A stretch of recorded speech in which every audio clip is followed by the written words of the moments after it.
The Joe Rogan Experience. I'll tell you what the problem is, Graham Hancock, is the children. What you're ignoring is you're endorsing drug use to children. And I think that's incredibly irresponsible. That's exactly what TED said when they banned my talk. In one of their statements, they said that we can't allow this talk to be on the air because some young man might go off to South America and drink ayahuasca. That's so hilariously dumb. And TED cannot be seen to be endorsing the drinking of ayahuasca. Is that there was a huge issue with you? And by the way, your issue was after Eddie Huang came in here. Very and Eddie Huang yeah. told his gross story that makes you just go, ew, Ted. Yeah. And apparently John Anthony West has a TED story as well. Yeah. And I think that there's a lot of beautiful things that come out of TED, a lot of some incredible fantastic talks. Yeah. But it seems like any organization, once people get into power and once people have the ability to tell other people what's cool and what's not cool, it starts getting weird. And you start telling Eddie Huang that he has to attend all these different things and meet all these donors and like some kind of freaky cult. Yeah, well, that's what he felt like. Yeah. He felt like it was really strange. Now, your thing got pulled, and what was the scientific explanation for why they got pulled? Well, there was none. You had an exchange with one of the guys on TED. I read the comments, and you presented all the things that he had said and said, please show your example of when I said this, I never said this. Yeah. What were the thing that he accused you of, and what was the response? There were two of us who got our talks deleted. Rupert Sheldrake. Rupert Sheldrake is the other. His talk was called The Science Delusion. My talk was called The War on Consciousness. You can't be shitting on science like that. Call it the science delusion, Rupert. How dare you poke the beehive? It was as though TED felt that these talks must automatically be wrong, and that they had some kind of preconception about what we were saying. So they didn't even bother to sit down and listen to the actual 18-minute talk. It's not that much to listen to, before deleting it from their YouTube channel. They just said, this is pseudoscience. It's full of – and they listed a series of false statements that we'd supposedly made. But the problem was neither I nor Rupert had made those statements. They never even bothered to look at it. No. They just read complaints and then responded on those complaints. They read complaints and responded on the basis of those. So when we challenged them, okay, please go through – in my case, go through my talk and find where I say that ayahuasca allows you to communicate with an ancient mother culture. Where do I say that? I never said that in my talk. I never said any such thing in my talk. They actually couldn't do it.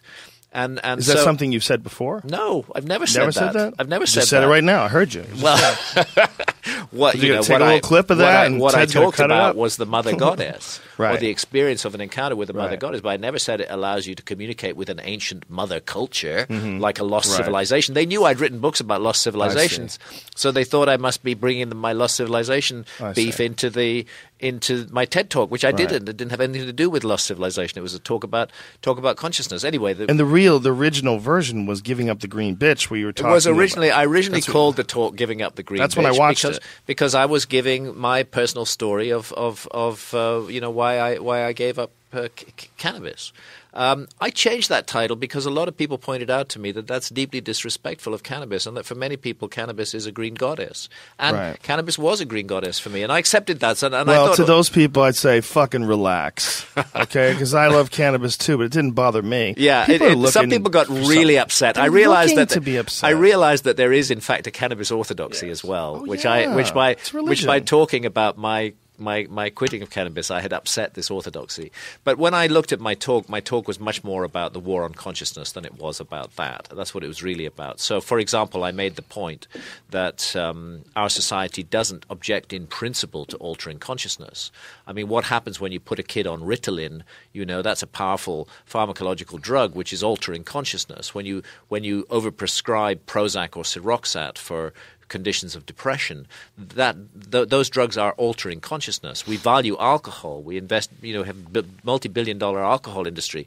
People don't primarily drink alcohol because of the taste. They drink it because it alters their consciousness in a way that they like. And so we don't object to altering consciousness in principle, but we object to altering consciousness in certain kinds of ways which threaten the status quo. And that's what psychedelics do. They alter consciousness in ways that lead people to ask profound questions about the nature of the society they live in. And that appears to be the line that I crossed. So TED tried to dress it up as pseudoscience. And when I called them on that, in the end, because they realized, I think, that they'd got themselves into some kind of danger, and it's still there on the webpage that Rupert and I call it their naughty corner.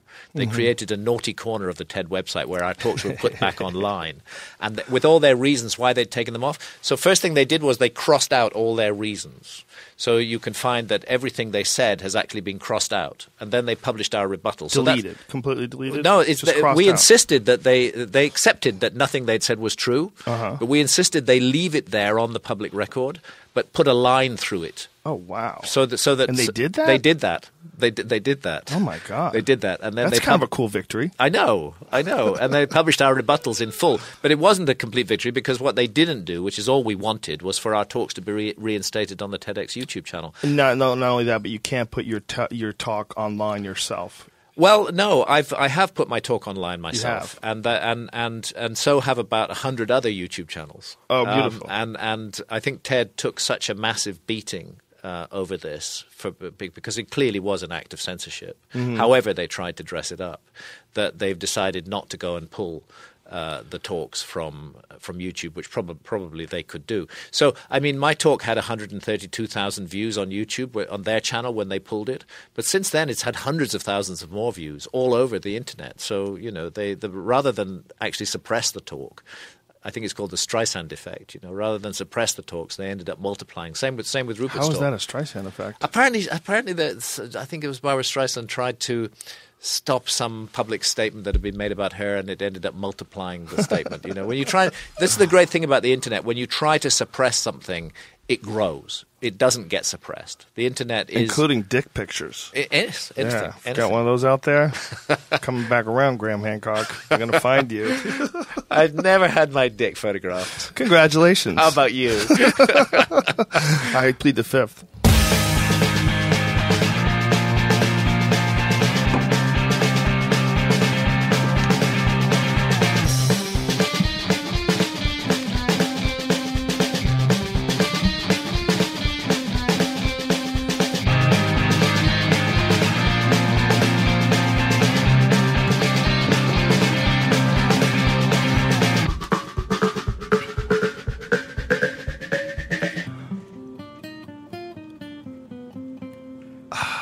Freaks and geeks. Love.